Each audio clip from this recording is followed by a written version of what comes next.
Bismillah, elhamdülillah, ve salatu ve selamu ala Resulillah ve ala alihi ve sahbihi ve men valah ve ba'd. Biz Eşru Kavaid fi tezkiyetun nefs, nefsini paklaştiki 10 kaide degan kitabımızın ders kılıp tuttuk. İkinci kaide kelgen edik. Nefsini paklaşның birinci yolu tevhid. Tevhidimiz mustahkem bolsa nefsimizningki paklanishi to'liq %100 kapolatga ega bo'lamdi desa, yo'q, undaqa emas. O yiltiz o. Xuddi bir binoninki asosi bo'lmasa bino putirab turolmaydi, to'g'rimi? Mustahkam turolmaydi. Binoning ul asosi bo'lgan ekan, buning kirish eshiklari ham bo'lishi kerak. Eshiklarni ochadigan ochqichlar ham bo'lishi kerak qo'limizda. Nafsini paklashda xuddi tavhid uningki yiltiz asosi bo'lgan bo'lsa, yana boshqa omillarmi bor demoqchimiz. Buni muallif avtor keyingi qoidalarda tafsili bayon qildi. İkinci kaidege kelsak, qarindoshlar, yani nefsini paklashninki ikkinchi qoidasi ad-du'a miftahu zakatin nufus. Dua nefsini paklashninki ochqichi deydi. Tavhidning bo'lgan daraxtninki yiltiziga o'xshash, binoning ul asosiga o'xshash bo'lgan edi tavhid, shundami? Endi bu dua nima ekan desa, u binoni ichib kiradigan ochqich ekan. Bu mu lazım bana? Xuddi binoning ul asosi ham lazım bo'lgandek, bu binoga kirish uchun ochqich lazım. Bu ochqich duo ekan. Islomda duo nima nazarga ilindi desa, duodan bo'lgan maqsad nima desa, duodan bo'lgan maqsad bandaning Alloh taoladan o'zining arzu tilaklarini so'rashi, Allohdan o'zi hojat bo'lgan narsalarni talab qilishi shu duo. Bu mendan qaragan vaqtida duo ibodat. Rasululloh sallallohu alayhi vasallam Nu'man ibn Bashir radhiyallohu anhudan rivoyat qilingan hadisda ad-du'a vel ibadah degan. Duo u ibodatdir deb. Demak, nafsini paklashninki ochqichi bo'lgan bu duo nima ekan? Ibodat ekan. Namoz, roza, zakat, haj, amr ma'ruf, ribat, jihad, jamoatlashish, hijob qatorliq mana shu ibodatlar qatoridagi bir ibodat. Va hadis sahih hadis. Abu Hurayradan rivoyat qilingan, Tirmizi Ibn Majahlarda kelgan Sheyx Albani Hasan degan hadisda ham Rasululloh sallallohu alayhi vasallam shunday deydi. Laysa shay'un akrama ala Alloh taala min ad-du'a. Alloh taolaga duodanmi hurmatliroq bir narsa yo'q deydi. Bu shu nafslarni paklashninki ochqichi bo'lgan bu duo Alloh taolaga eng suyumlik, eng hurmatli bir ibodat. Rasululloh sallallohu alayhi vasallamning yuqorqi tasdiqi bilan. Demek nefsini paklayman degan bir kishi cho'qim bu ochqichni qo'liga olish kerak. Biz ilgirki soatlik suhbatlarimizda ko'p bayon qildik. Nafs gunoh ma'isatlar bilan kirilishadi. Har xil qalb kasalliklari bilan, til kasalliklari bilan, putqul a'zolarning kasalliklari bilan bu qalb nafs kirilishadi. Muallif deydi-ki, duo Allohning nazarida ibodatlarning eng afzallarining qatoridan. Chunki bu duoda İnsanın özüdeki acizlikni, muhtajlıkni, xarlıkni ve mağlubiyetni izhar qilish var. Allah subhanahu wa ta'ala dua qilgan vaqtimizda o'zimizning acizligidan dua qilamiz. Allah olan muhtajligimizdan, xarligimizdan, mag'lub bo'layotganligimizdan, ustimizdan har xil yomon kuchlarning g'olib bo'layotganligidan, ojiz holatga tushib qolganligimizdan Alloh taolaga shikoyat qilib dua qilamiz. Demak, o'zining acizligini izhor qilish var. Ve bu duada Allah subhanahu wa ta'ala'nın kamal kudretini, güç kuvvetini, Allah'ın bay işkellikini ve xalığan bendisini bay kıldıqallıqını, bihacet kıldıqallıqını, Allah Teala'nın kibirge layık üstün zat işkellikini hem itiraf kılış var.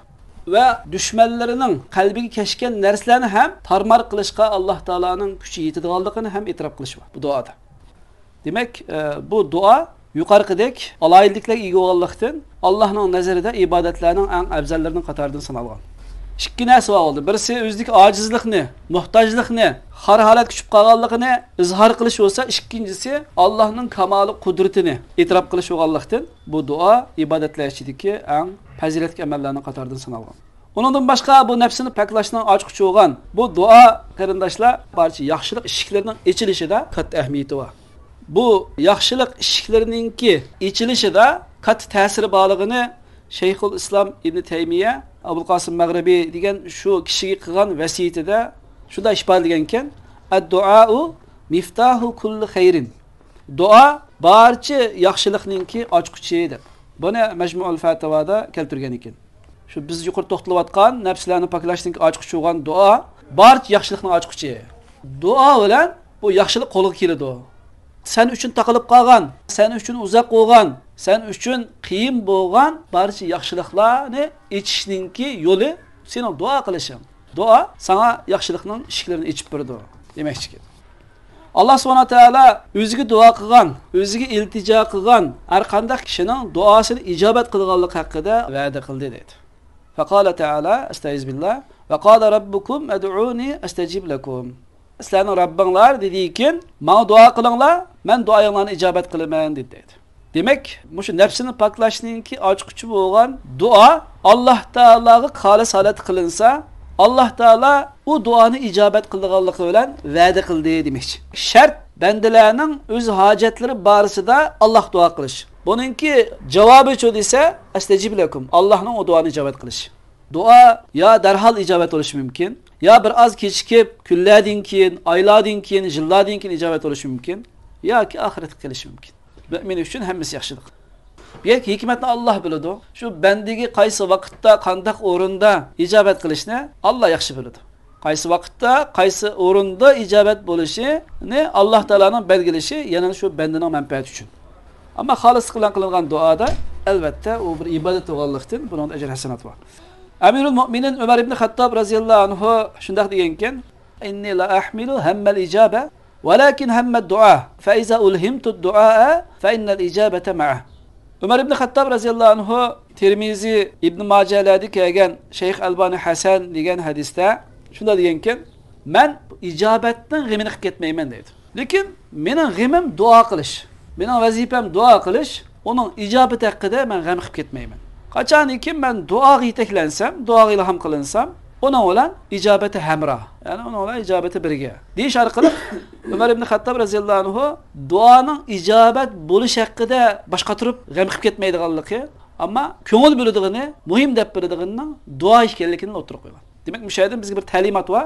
Nima desa, ixlos bilan, samimiylik bilan Alloh taolaga yelinish, Allohdan so'rash, onun icabeti hakkında başka turup, kaçan icabet ola, neymiş ki icabet olmadı bu duayım, dep bunun şikayet kılış, bunun gıymını kılışının ki, bendena iş emeskellikine Ömer ibn Xattab raziyallahu anhu muşu söz arkalık talim veriyordu. Tabiinlardan, meşhur tabiinlardan özü İmam Mutarrif ibn Abdullah ibn Şekhir rahimahullah şundak deydi, bu bayan neydi ki kendisi, İmam Ahmed Ez-Zuhd diyen kitabı bayan kılan iken, Mutarrif ibn Şekhir diyen şu tabiin deydi iken, تذكرت ما جماع الخير فإذا الخير كثير الصوم والصلاة فإذا هو في يد الله عز وجل وإذا أنت لا تقدر على ما في يد الله عز وجل إلا أن تسأله فيعطيك فإذا جماع الخير الدعاء دينك. Mutarrif ibn Şekhir deydi ki, "Men yaxşılıqni juğulğan bir narsa haqida tefekkür qilib baxtım, o'ylashib baxtım" dedi. Bütün yaxşılıqni qaysi narsa o'ziga juğulğandı deb men bu haqda o'ylashdim dedi. Qarasam, bu yaxşılıqlar ko'pken. Al-xayr kasir, as-sawm, was-sala, roza, namaz mesela. Yaxşılıqlar ko'pken. Bularning hammasi Alloh taolaninki ilkidiken. Allohning ilkidiki narsaga sen qodir bo'lmaysan. Lekin Allohning ilkidiki narsaga sening ega bo'lishingning bir yo'li deydi. An tas'ala, sen uni so'rashing. Yaxshilikni juğulğan bir narsa haqida men ko'p o'ylash qildimki, bu yaxshilik ko'pken, namoz, roza, hammasi yaxshilikken. Ama bunun ecir hasenatını beriş, yani Allah'ın kolu diken, bunun mükafatını beriş Allah'ın kolu diken. Fakat muşunun ilgi oluşununki yolu onu senin soruşunken deydi. Sen onu sorursan Allah Teala onu sana verirdi. Demek yaxşılıklı juğulğan narsa olsun duaken deydi. Namaz, roza, zakat, hecden üzülemezken, aşın namaz mı yaxşılıkta ne, roza mı yaxşılıkta, zakat mı yaxşılıkta, hac mı yaxşılıkta, nafiq qilish mı yaxşılıkta, ribat, cihad, emr ma'ruf, ilim ilish, hicab, hammasi yaxshilik-ku. Endi mushu yaxshiliklarni juğulğan narsa haqida men bir o'ylashib baqsam, duolar bütün yaxshilikni juğulğan bir narsaga degan hikmatlik, ibratlik, javhar, meg'izlik bir so'zni qilgan ekan. Chunki o namoz, ro'za, zakat, haj qatorliq butkul yaxshiliklarningki ajr hasanat kimning qo'lida? Allohning qo'lida. Allohning ilkidagi narsani bizning elish yo'limiz qaysi hamda? Elishimizning birdan bir yo'li qaysi? Duo qilib so'rash. Boshqa yo'l yo'q. İnsaniyat dunyosida ondan so'rab, tilab mi alalaymiz? Elimi kirishiltib alalaymiz. To'g'rimi? Lekin Allah işlemde aylemekir, işlemeydi. Ma insanlarning ya jismoniy jihatga zaifligidan yoki aqliy jihatga zaifligidan foydalanib turib biz yelimikni ishlatibmi kishining qo'lidagi narsalarni qo'lga kirgizib olamiz. Ammo Alloh taolo hammadan qudratli kuch-quvvat sohibi bo'lgan, malik bo'lgan, qahhor bo'lgan, jabbar bo'lgan zot yelimikni ishlamaydi. Shu birdan bir yo'li nima? Nafsini poklashning ochqichi bo'lgan duo. Tabiiyninki bu so'zi intayin ibratlik, muhim so'z ekan qarindoshlar. Demak, nafsimizni poklaymiz deydi ekanmiz. Butkul yaxshilikni jamlagan Allohning ilkidagi narsani ola oladigan duodan foydalanishingiz lozim deb aytadi. Amaliyotda nafsininki Rabbi u Alloh, nafsi bir maxluq. Bu nafsini poklaydigan zotmi yana u Alloh. Alloh bo'lgan ekan, nafsini poklashni Allohdan so'rashga to'g'ri keldi. Muslimda kelgan Zayd ibn Arqamdan rivoyat qilingan hadisda shu nafsini poklashningki babida keltirilgan bu hadis Rasululloh sallallohu alayhi vasallam o'zining duosida shunday degan ekan: Allohumma ati nafsi taqwaha va zakkiha anta khayru man zakkaha anta waliyuha va mavlaha. Ey Alloh, nafsimga taqvolikni ato qilgin va u nafsimni poklagin. Sen u nafsini poklag'uvchilarning eng yaxshisi va sen u nafsininki hukmroni himoyachisi, egisi va mavlaha va uningki madadkori, Rabbi deyish orqali Rasululloh sallallohu alayhi vasallam duo orqali nafsini poklashning yo'lini bu hadisda ko'rsatib o'tgan ekan. Shunga Abdur bu yerda mana mushu duoda deydi. Nafsini poklashning g'ayiblarni bilguvchi faqat Allohning ilkida ekanligiga bir ishorat va bir ogohlantirish bor deydi. Ikkinchi qoidada qarindoshlar, nafsini poklashning ochiqishi duo deb qo'ydi. Demak, nafsining egisi Alloh bo'lgan ekan, buni poklab beradigan zot ham Alloh. Nafsingizga kirib olgan gunoh maisatlarni tozalashninki birdan bir yo'li shu nafsininki egisi bo'lgan Alloh taolodan so'rash, duoni ko'p qilish demoqchi ekan.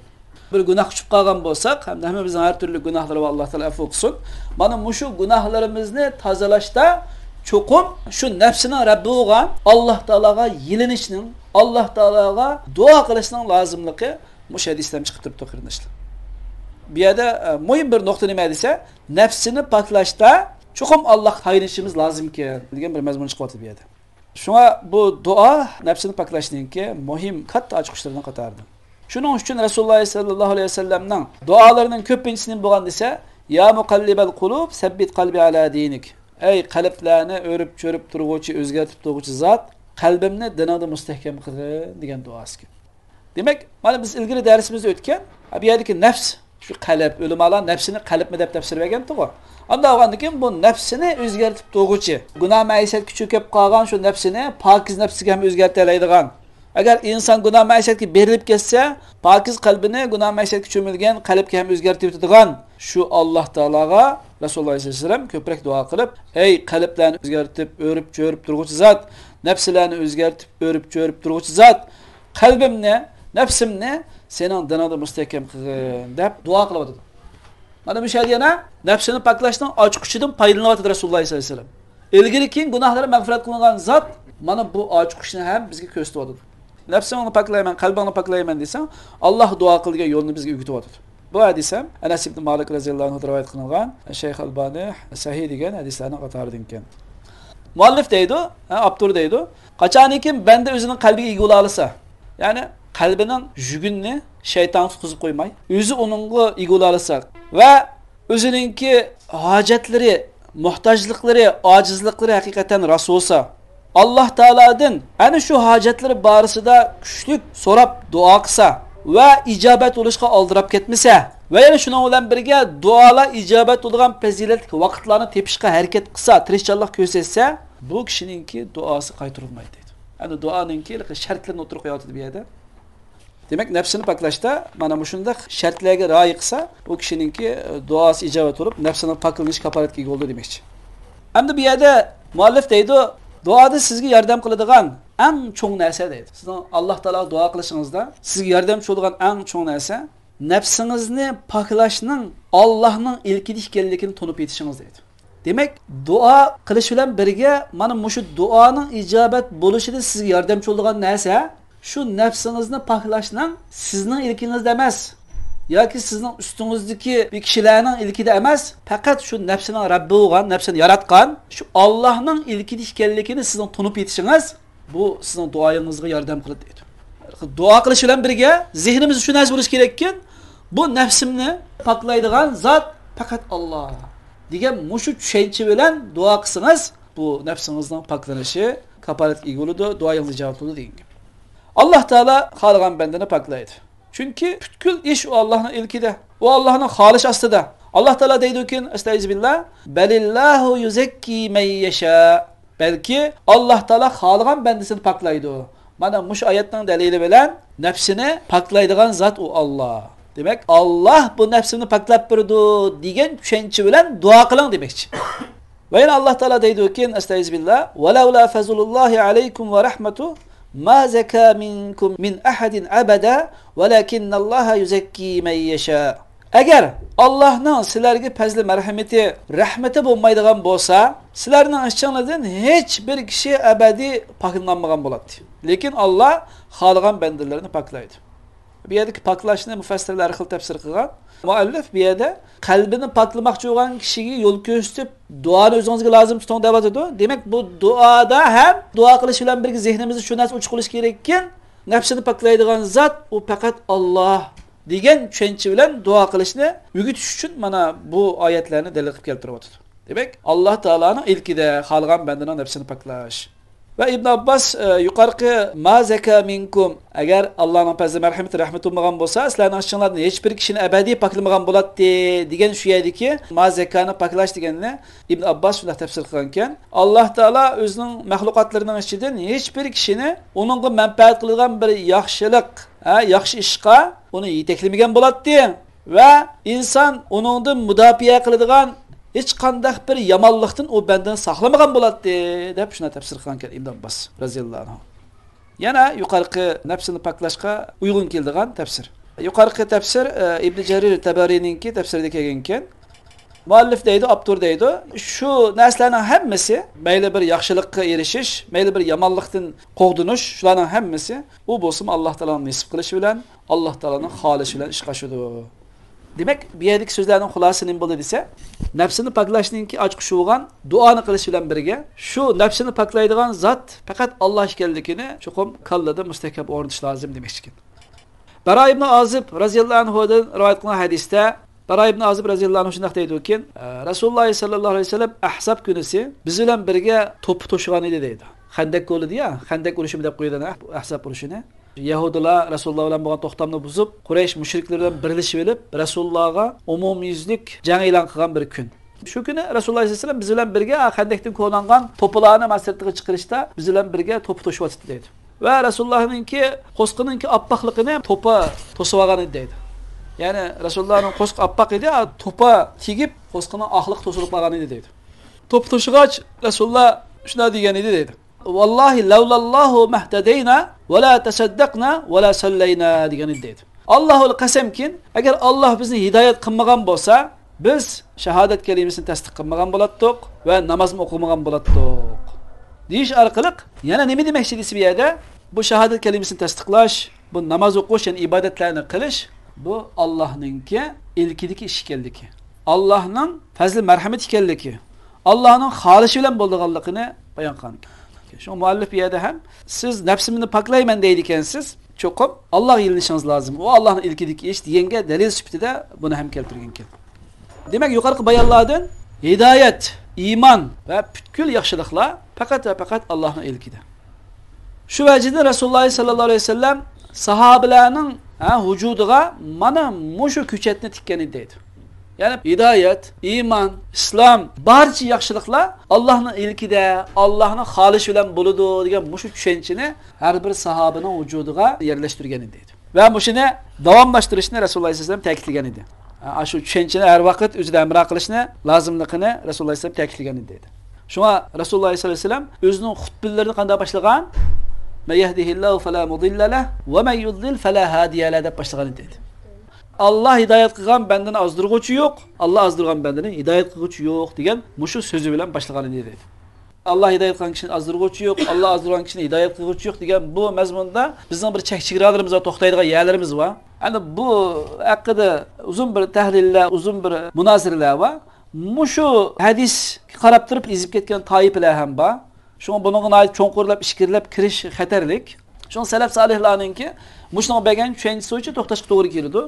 Yani Allah Taala hidoyatga moyil bo'lgan qalb egillarini hidoyat qiladi ekan, shu kishininki hol ahvoli qatta, samimiy sadoqati qatta, ixlosi qatta uni mustahkam qilib qo'ydi ekan, uni hech kim azdiranmaydi. Agar Allah Taala bir kishini azdirgan bo'lsa, Allah qasdan azdirmaydi bir bandasini. Allah Rahim, bandalarga mehribon zot. Ammo shu banda ozg'unlikqa moyil bo'lgan bo'lsa, shu ozg'unlik ko'chisiga har vaqt kirib olgan bo'lsa, hidoyatni xohlamagan bo'lsa, Allah o'zining adolatiga kelib, banda shuni xohlayotgandan keyin uni o'zining ko'chisiga qo'yib yetadi. Qo'yib aytgandan keyin, demak o'zining hidoyatidan mahrum qo'ydi degan gap, buni hidoyat qiluvchi bo'lmaydi deb salaf solihlarningki ahli sunnat jamoat qadining bergan musharisi to'xtaymiz. Qadriyachilar, jabriyachilar, har xil botil, ozg'un toifalar mana musha adam ham ezib ketadi. Taqdir borisiga kirishib ketadi bu yerda. Allah mecburi bir kishini azdirib dedi ekan, hech kim hidoyat qilinmaydi ekan.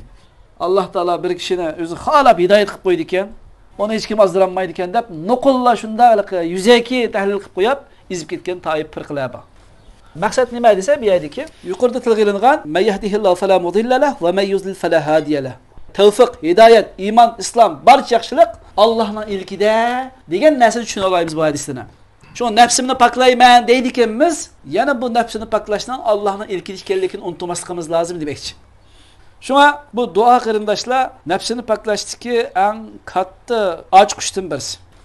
Kimiki bu shu nefsini isloh qilish, uni paklash va ashuni davom etishning Allohning ilkida ekanligini bilib olsa, o'zining nefsini paklanishiga erishish uchun, bu nefsining dunyo va oxiratda nijotlikka erishish uchun bu kishi Alloh taologa iltijo qildi.